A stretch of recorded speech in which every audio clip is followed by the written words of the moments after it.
simpleng babae, dating empleyado. Pero ngayon, isa siya sa may pinakamalaking grupo at pinakamalaking income dito sa Fire.net at GPRS. Okay lang ba? Pakilala ko na siya? Yes! Dito kasi lalabas dito galing sa likod pag hindi pinapalakpakan. Alright. So hindi ko pakatakan. Let's welcome one of our speakers for tonight. Our very own upline, Ara! Okay, welcome to Fire.net and GPRS presentation. Okay, our guest speaker for tonight, no other than, let's all welcome. Okay, kailangan malakas yung palakpak ha. Okay, let's all welcome Fire.net President, Upline, Danny Moro! Thank you.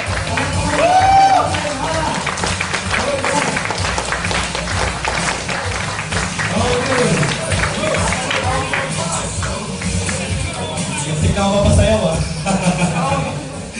Okay. Sa lahat, no? Good morning sa inyo lahat. Good morning! At syempre po, sa buong mundo, good morning din sa inyo lahat. Good morning! Okay. So, welcome po sa presentation ng Fire.net at ang ating partner ay GPRS. Okay? So, ngayon, papaliwanag ko po sa inyo kung ano yung grupo natin, ano yung Fire.net. Di ba kasi marami nagtatanong, sino ba yung si Fire.net? Di ba? So, ngayon po, off pala. Okay. So, ito po si Fire.net, no? Ang Fire.net po ay is an organization that plays an active role in promoting, influencing, and strengthening of policies and public opinion in professionalizing social and economic networking system in the international, national, and local levels. So, ang goal ng Fire.net is maging professional yung networking. Gusto nyo ba na maging professional ang networking? Yes! Sino dito ang susuporta na maging professional networking? Para sa kamay! Ipalagpag ko! Okay. My name is Danny Foryo and nung binild natin to, ang isa rin yung ginawa is naging member po ako ng Rotary. Okay, and ang classification ko po doon ay professional networker. So, maganda rin po na sinuportahan tayo ng mga professional. Ang mga kasama ko doon ay mga lawyer, na which is dati ay negative sa networking. Ayaw nilang marinig yung networking. Pero yung pinaliwanag ko kung ano yung advocacy natin, pinayagan nila ako na maging member nila ako at binigyan nila ako ng chance na yung classification ko ay professional networker. So, ang goal natin is paano natin ayusin yung networking, which is yun ang gusto ng mga professional. Tama po ba? Yes! Parang ulit. So, ano yung Fire.net, no? Ano yung sabihin ng fire? Yung F stand for fun, no? Gusto natin dito, masaya. Ginagawa dapat natin yung negosyo, dapat masaya tayo. Gusto ba natin maging masaya? Yes! Ikaw, pag masaya ka, mas marami nagpo-qualify sa'yo. Yes! Diba? Okay. Number 2, inspiration, yung I. We inspire people. Dito, may makikita kayo. Dati, no, walang trabaho, pero kumita, no? Yung iba naman, professional, either doctor or lawyer, or mga general, mga sundalo, no? Nakaya pa lang alam sa networking, nakakaya pa rin nilang gawin ang networking. Tama po ba? Okay, because pinapakita natin sa kanila, we inspire, no? Pag nag-join tayo dito sa organization, ang goal natin, i-inspire din natin yung ibang tao na hindi nila kayang gawin yung networking. Which is, kahit sino, kayang gawin yung networking. Tama po ba? Okay. And, recognition. Anong goal natin dito? Okay. Pag sinabi kasi Pilipino, ang pagkaalam lang sa atin sa buong mundo, OFW tayo, or mga empleyado. Tama po ba? Pag sinabi mong Chinese, anong nasa isip nyo? Business. Negosyante. Pag sinabi mong mga puti, anong nasa isip nyo? Mga investor. Tama po ba? Meron na malupit. Meron tayong chance na ma-recognize tayo. Okay? Dumadami na po ang Fire.net. At least, as of now, meron tayong 16,000 members, no? Ng Fire.net and still growing. Parami tayo. Okay? At umabot tayo hanggang sa ibang bansa. No? Hanggang sa ibang bansa. Dumadami tayo. So ngayon po, ang advocacy natin ay maging professional. Anong maganda po ngayon? Okay? Makikilala po na ang mga Pilipino ay professional networker. So, irerespeto po tayo sa ibang bansa. May chance po ba tayo? Yes! Palagpakan naman natin ang okay. sa ginagawa ng Fire.net is yung education, no? Meron kami mga training dito, kasi iba, walang alam sa networking, so tinitrain natin sila. Okay? So, isa yan sa mga ginagawa ng Fire.net. So, yan po yung formula. Fun, inspiration, recognition, and education. Now, i-introduce ko naman sa inyo ano yung sinuportahan na kumpanya ng Fire.net. Okay? Which is, ito po yan, yung GPRS. Ang ibig sabihin po ng GPRS, Global Pinoy Remittance and Services. So, sino si GPRS? Si GPRS po ay isang remittance company. Okay? So, alam niyo po ang remittance. Parang ano yan? Western Union, Cebuana, yun po yung mga remittance company. And ang kagandahan kay GPRS po, 25 pesos lang, any amount, anywhere in the world ang cable charge. Mahal o mura? Mura. Magkano? 25. Mahal o mura? Mura. Palagpakan nyo naman si GPRS. Okay. Hindi lang siya nag-focus sa remittance. Ang ginawa niya, nagdagdag siya ng ibang services. Okay? Katulad ng bills payment. Okay? Tapos meron din siya local and international ticketing and booking. Tapos nagdagdag din siya ng loading. So anong nangyari kay GPRS? Naging one-stop shop siya. Lahat ng services nandun na sa kanya. So anong nangyari?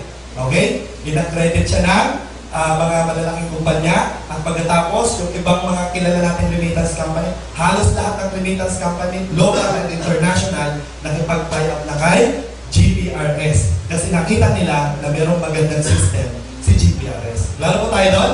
Okay. Ngayon, pwede naman ho kayo magtayo ng ganitong klaseng business. Kahit hindi na ho kayo mag-join kay GPRS, pwede kayo magtayo ng sarili nyo. Maganda rin po rin na ikaw ang may-ari. Tama po ba? Pero, ito po yung i-consider natin. Sa remittance po, para maging partner mo sa Western Union, kukunan ka nila ng ban. Pero sa ban, tatanungin ka pa nila kung ilang branches ka lang meron. Kung may itatayo ka na kumpanya. Klaro po? At gusto mo siya maging partner. So kung titignan mo, ban po yan. Hindi mo pwedeng galawin yung pera na yan kasi yan talagang requirements nila. Okay? Bills payment naman, ang kilala dyan, sino? Si Bayan Center. Napakalakas na negosyo yan. Pero sa remittance, malakas ang remittance kasi yung foreign exchange, malaki ang kitaan dyan. Kaya maraming nagtenegosyo ng remittance. Kaya malalaking tao yan. Malaki ang kapital. Okay? Bayan Center, napaka-lupit din ito kasi mga tao, yung tipong pagod na sila yung palipat-lipat ng babayaran. Tama? Ang Bayan Center kasi, lahat ng bills payment, nandun na. So isang pila na lang. Tama po ba? Kaya napakalakas yan. Kaya lang, malakas din yung ban. Magkano ang ban? 1.2. At pwede rin po kayong magtanong, mag-inquire kay Bayan Center. Okay? Yan po yung i-require sa inyo. Ticketing and booking, kada airlines po ay 300,000 pesos per airlines ang kukunin nilang ban para maging partner yung mga airlines company. Okay? So yan po yung nilalabas natin mga pera. Loading naman, 800,000 pesos per telco. Ilan po yung network natin dito sa Pilipinas? Globe, Smart, at Sun. So, i-times 3 mo po yan. Yun po yung babayaran natin sa telco. Nakuha niyo po? So, telecom fee pa lang yan. So, ganito pa lang kakonti, yung gagawin mo mga partner, nasa 5 million ka na. Mahal o mura? Mahal. Diba? Ang gandang negosyo. Bakit konti pa lang ang gumagawa nito? Kasi sa mga may pera lang pwede ito. Klaro po? Okay. So, ngayon, bakit maraming nag-franchise kay GPRS? Okay? Bakit maraming nag-franchise? Bakit pinagkaguluhan siya? Meron na siya ngayon at least 700 to 800 outlets at dumadami pa ng dumadami yung franchise niya. Palapakan na natin yung GPRS. Kasi po, ang franchise niya lang po, ang maganda dito ay 596,000 pesos lang. Tapos, 4 na services. Okay? Katulad na sila kanina, remittance, bills payment, ticketing, tsaka loading. Nakita nyo kanina, 5 million. Minimum pa lang po yun yung ilalabas nyo. Pero dito, 596,000, lahat na, all-in-one na yun. Yung 4 na services. Mahal o mura? Mura. Murang-mura. Kaya pinagkaguluhan dito ng mga taong may pera din. At least may naipon na pera. Ay kahit ngayong mga ordinaryong tao, inuutang pa nila to para lang makakuha ng franchise. Bakit? Kasi sa totoo lang, ilagay mo lang to sa maraming tao pag nakaguluhan na to eh. Bakit? Ang tao nagpapalo. Tama ba rin? Ang tao bumibili ng ticket. Ang tao nagbabayad ng mga bills. Di ba? Ang tao nag-remit ng pera. Eh lahat ng company sa remittance mo, halos nandun lahat. Naman niyo po? So one-stop shop. So kung meron kang ganitong negosyo, eh malaki pa rin yung kikitain mo kasi na-capture mo lahat. At ang binibenta mo, services. Lalo po yun? Okay. So ngayon, ito yung mga itsura ng mga franchise ng GPRS. No? So yan po yung mga masiswerte na nakakuha na ng franchise. Okay? And syempre po tayo, i-goal din natin na balang araw. Malay mo, next year, pag nakaipon tayo, maging franchise owner din tayo. Na pag nag-retire tayo, meron tayong continuous na income. Tama po ba? Sino dito excited na magkaroon ng franchise? Pakipalakpak para magaling. Okay. So ngayon, sino ang financial institution na partner ng GPRS? Kasi hindi siya pwedeng makapag-rekta na connect sa mga Meralco, di ba? Yung mga ganyan, or mga bangko, kailangan meron kang mag-accredit sa'yo. Sino po yung company na yun? Okay? Si Megalink. Ang kliyente ni Megalink ay mga bangko. Tama po ba? So ang kailangan niya is accreditation or partnership with Megalink.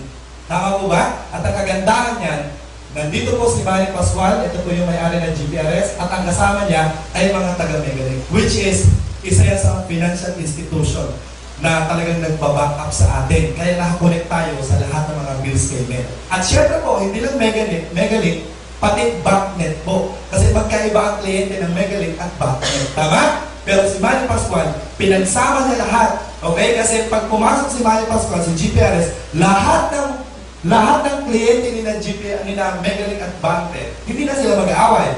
Bakit? Parehong kinikater ni GPRS. Tama po ba?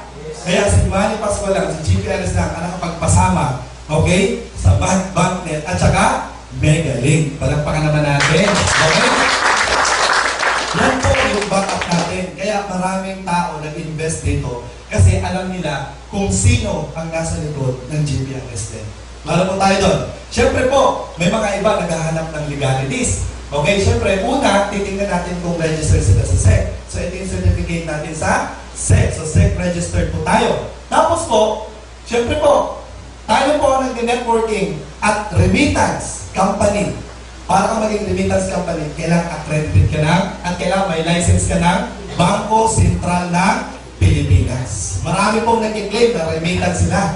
Tama? Pero ang kailangan hanapin natin, may license ba silang nakuha or accredited ba sila ng Bangko Sentral ng Pilipinas. GPRS ay accredited at may license siya na remittance company ng Bangko Sentral ng Pilipinas. Palakpakan naman natin.